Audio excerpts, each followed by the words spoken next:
World War II was a terrible war causing destruction and sadness everywhere. The world had never seen such widespread devastation, with cities reduced to rubble and countless lives lost. The conflict spanned continents, affecting millions of people and leaving a lasting scar on humanity.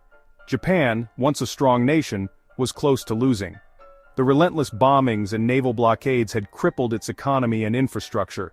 The Japanese people were suffering immensely, with food shortages and constant fear of air raids becoming a part of daily life. The Allied forces were winning, pushing Japan to the brink.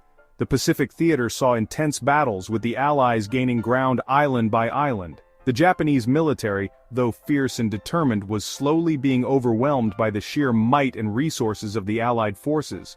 In this desperate time, a scary tactic appeared: Kamikaze, meaning divine wind. This tactic was born out of sheer desperation, a last-ditch effort to turn the tide of the war.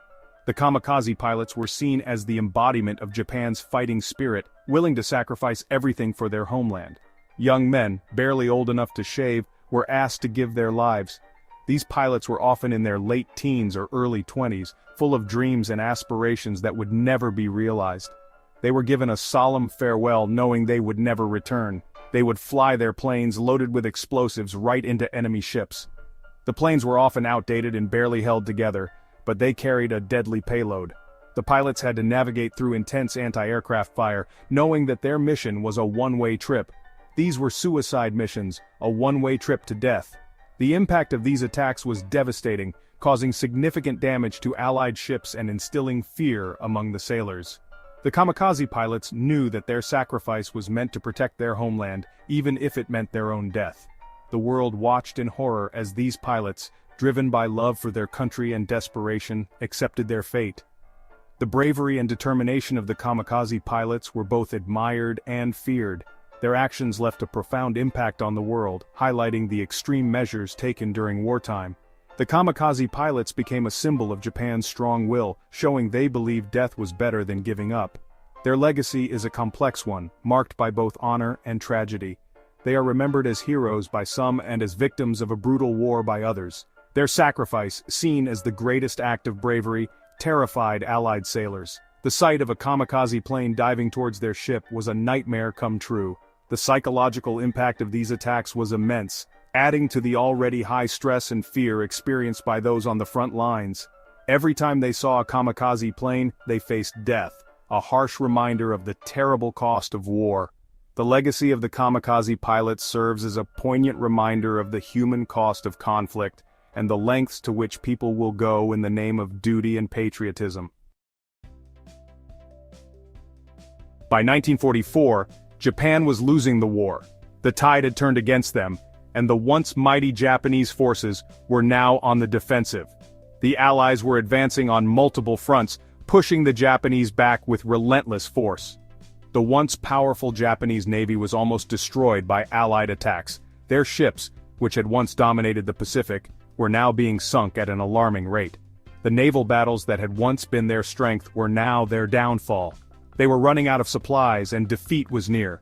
The Japanese home front was suffering as well, with severe rationing and shortages of essential goods. Civilians were feeling the strain of a prolonged war, and morale was low. Facing a losing battle, Japanese leaders made a serious decision. In secret meetings and war councils, they debated their options. The situation was dire, and conventional tactics were no longer enough. They needed a new strategy, something that could turn the tide in their favor. They would use a new weapon, one born out of desperation and strong nationalism. This weapon was not a piece of advanced technology, but rather a human one. It was a tactic that relied on the ultimate sacrifice of their soldiers.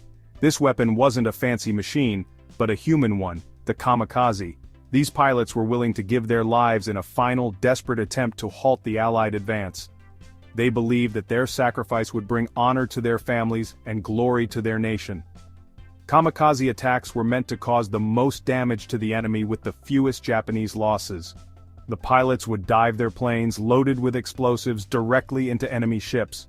The goal was to inflict maximum damage and create chaos among the Allied forces. It was a desperate attempt, a last try to win a war they were likely to lose. The Japanese military knew that their chances of victory were slim, but they hoped that these kamikaze attacks would buy them time. and perhaps even forced the Allies to reconsider their advance. The pilots, many of them teenagers with little training, were promised honor and respect in Japan. They were told that their sacrifice would be remembered forever, and that they would be celebrated as heroes. These young men, some barely out of school, were thrust into the front lines of a brutal conflict. They were told their sacrifice would save their country from shame. Propaganda played a significant role in convincing these young pilots to undertake such a mission. They were depicted as the saviors of Japan, the last hope in a war that had brought so much suffering and loss. Their bravery and willingness to die for their country were held up as the ultimate expression of patriotism. Kamikaze pilot training was hard. The young men who were chosen for this duty faced grueling physical and mental challenges. They were pushed to their limits, both in the air and on the ground. The training was designed to break them down and rebuild them as fearless warriors, and fast. They didn't have much time. The war was raging and Japan needed these pilots ready as quickly as possible. The training was intense with long hours and little rest. Every moment was a test of their endurance and resolve. Young men, some barely old enough to drive, were taken from their families and thrown into a world of terrible violence. They left behind their homes, their loved ones, and their dreams. The emotional toll was immense, but they were taught to suppress their feelings and focus on their mission. They were taught to fly, to find their way, and most importantly, to die for their emperor. The training flights were perilous, with many young pilots losing their lives before even reaching the battlefield. But those who survived were steeled by their experiences, ready to face their final mission. They were constantly told how glorious their sacrifice would be and how evil the enemy was. Propaganda was a powerful tool, used to instill a sense of duty and righteousness in the young pilots. They were made to believe that their deaths would bring honor to their families and victory to their nation. They were taught that surrendering was unthinkable, a betrayal of their families and their country. The idea of capture was portrayed as a fate worse than death. They were indoctrinated to believe that their only option was to fight to the end, no matter the cost. They were reminded of the Bushido Code, the old samurai code of honor, which emphasized loyalty, duty, and sacrificing oneself. This ancient code was revived and adapted to fit the needs of modern warfare, creating a powerful narrative that bound the pilots to their mission. The pilots were trained to become weapons, their humanity lost to the demands of war. They underwent rituals and ceremonies that stripped away their individuality, transforming them into instruments of destruction. The dehumanization was complete, leaving behind only the resolve to fulfill their deadly purpose.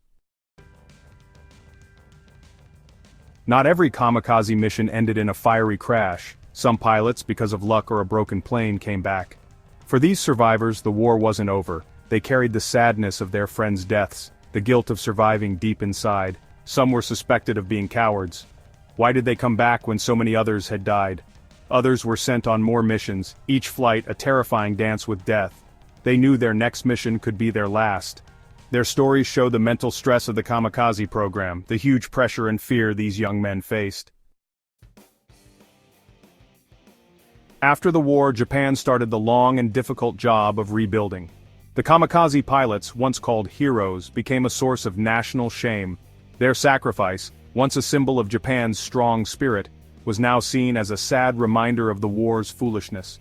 Many survivors stayed silent, haunted by what they had seen and the shame of surviving. They struggled to understand their wartime actions in a time of peace. Some turned to alcohol or hid from society, unable to escape the ghosts of their past. The emotional pain of war was deep, leaving many survivors with a feeling of loss and not belonging. For the families of kamikaze pilots, the war brought terrible sadness. Many lost sons, brothers, and husbands, their sacrifice remembered forever. The families of survivors had their own problems. They dealt with the guilt and trauma of their loved ones' experiences, the unspoken questions that remained long after the war. The return of a kamikaze pilot, once a reason to celebrate, was now often met with mixed feelings. Some families struggled to understand what their loved ones had gone through, the mental effects of their wartime experiences. The war's impact lasted for generations. People in Japan still argue about the kamikaze pilots. Some see them as national heroes, symbols of incredible loyalty and self-sacrifice. Others see them as victims of a military government, brainwashed into suicide missions.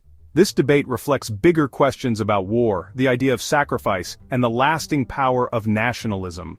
Recently, more people in Japan want to understand the Kamikaze pilot's story, to understand their reasons and experiences during that time.